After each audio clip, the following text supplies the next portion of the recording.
PP al ministro de Agricultura y Riego, señor Federico Tenorio.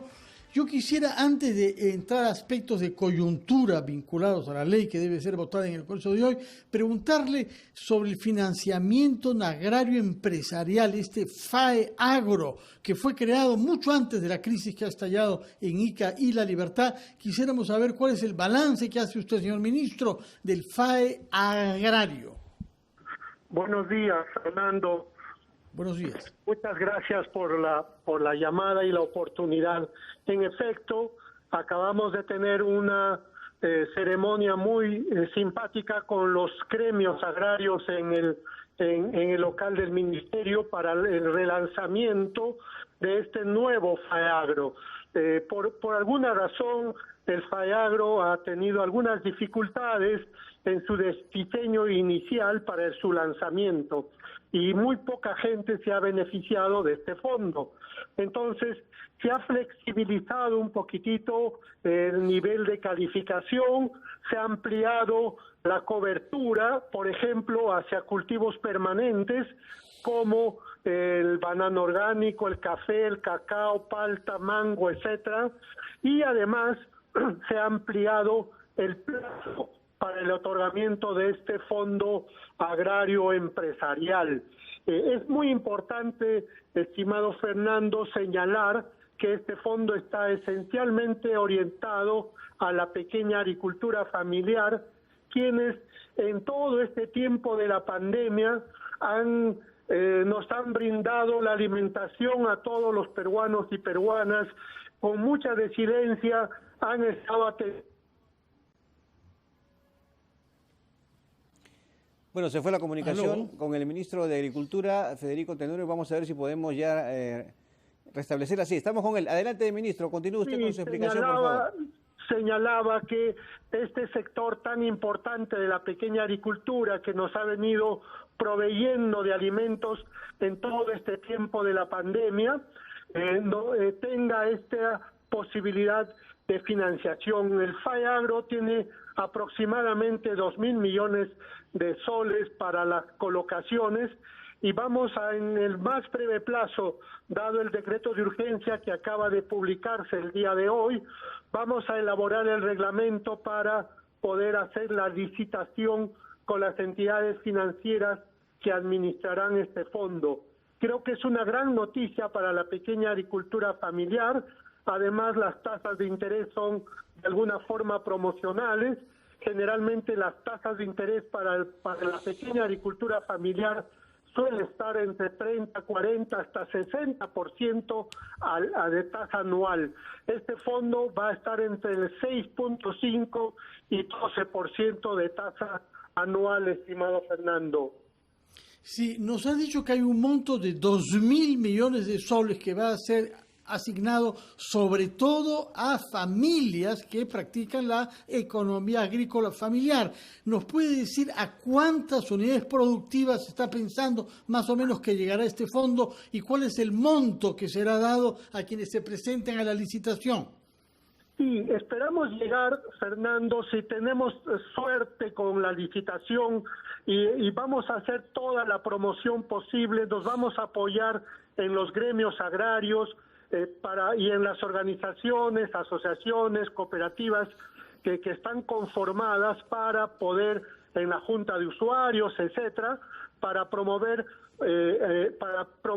y difundir la forma de cómo acceder a este fondo. Si logramos hacer todo ello, más de 250,000 familias podrán beneficiarse de este fondo, Fernando. En total, en el país tenemos más de 2.200.000 familias vinculados a la pequeña agricultura familiar.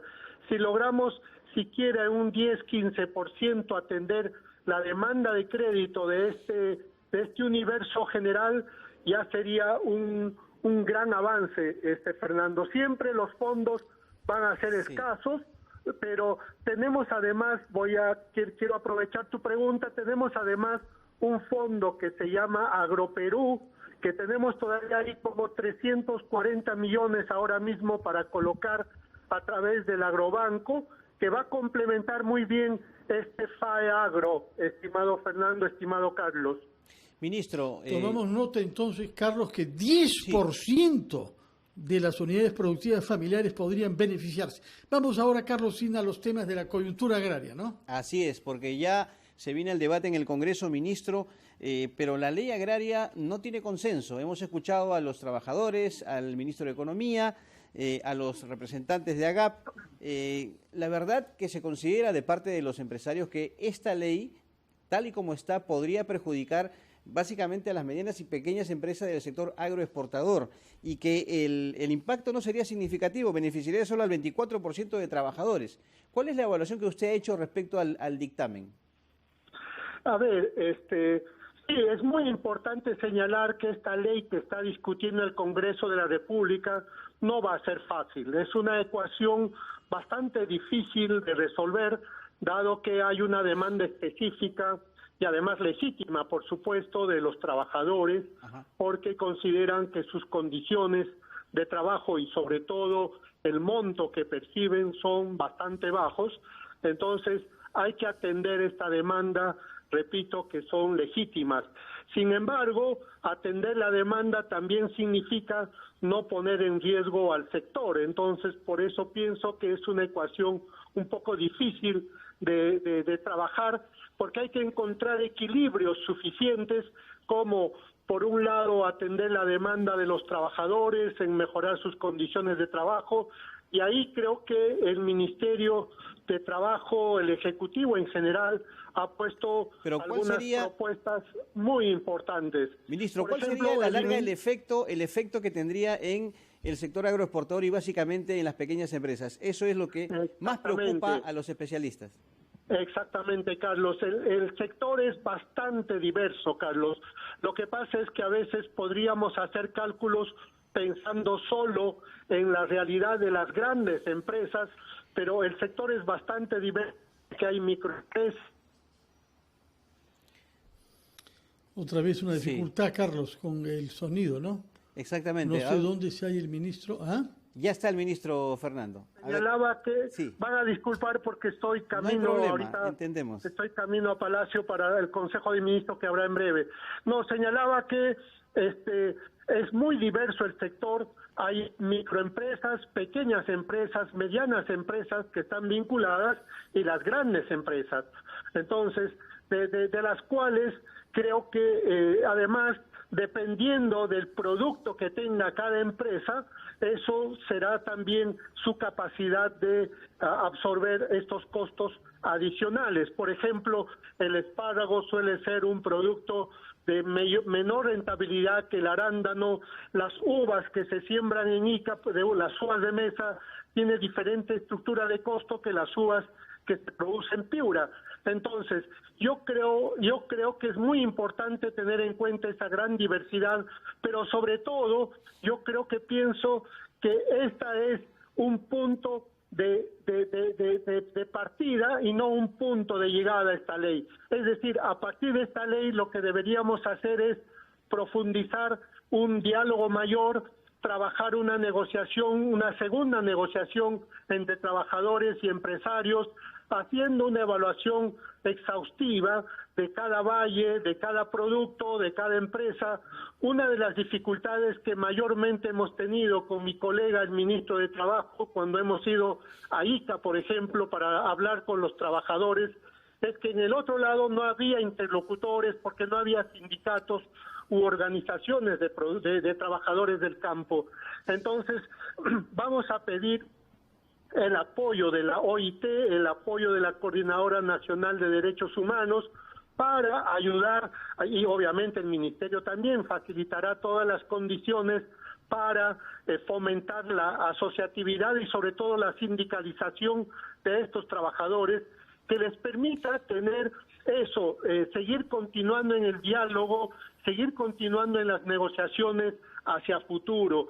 Esta ley debería ser una ley, repito, como punto de partida, no de llegada, abrir las condiciones para mayores diálogos y de esa manera todos debemos de seguir ganando. Es decir, es muy importante que la industria agroindustrial y agroexportadora se siga desarrollando, se siga fortaleciendo en el país, porque ha demostrado que ha logrado conquistar mercados importantes con frutas y hortalizas principalmente. Entonces, creo que ahí tenemos que seguir todos trabajando, tanto el Estado, los empresarios y también atendiendo la demanda de los trabajadores. Ojalá, ministro. Supongo que usted ha escuchado o sabe el argumento que ha usado una dirigente de un comité de lucha de ICA acá en RPP en ese momento. Dice, pero el sueldo mínimo 930 es la base que se sigue imponiendo. Y a eso hay un 20% de bono, pero eso no es una remuneración fija, dijo ella, y además no hay reparto del 35% de las utilidades que nosotros reclamábamos. ¿Qué cosa contesta a quien plantea estos argumentos, ministro Tenorio? Sí, a ver, es verdad. Yo creo que ahí, repito, es muy importante tener en consideración en las negociaciones futuras para establecer un sueldo que se acerque más a las expectativas de los trabajadores. Creo que ahí he conversado también con empresarios que están muy dispuestos a seguir negociando. Hay empresarios que fomentan el sindicalismo en sus empresas y hay otros empresarios que lo han evitado. Entonces, esto es, creo, una brecha que hay que cerrar, que hay que trabajar de manera conjunta.